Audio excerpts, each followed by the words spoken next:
Hey, good morning, Florida. It's Futurist Jim Carroll. I'm down here in Amelia Island, Florida. I'm going to be doing a keynote later this morning for the Tag and Label Manufacturing Institute. Now, these folks are in here having breakfast. It's the second day of their conference. They all look kind of tired.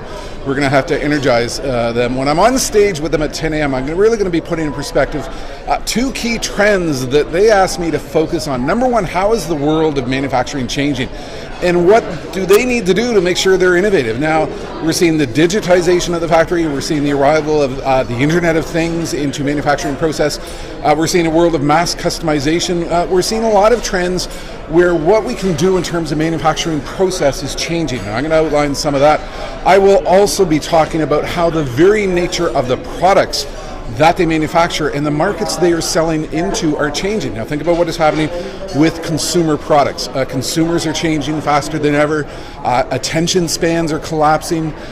We're seeing very rapid innovation with products because companies are having to innovate faster in terms of the products they're trying to bring to the market because consumers are so fickle.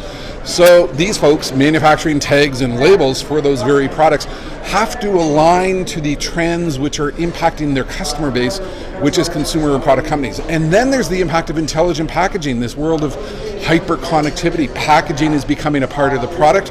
As it links into our smart home, it's going to provide information on how we, for example, use the product. Intelligent packaging is going to have a huge impact in what we do in trying to capture the attention span of the consumer in the store. So I'm going to cover a huge range of trends. I've only got an hour. Going to wake these people up because they're looking a little rough and tired.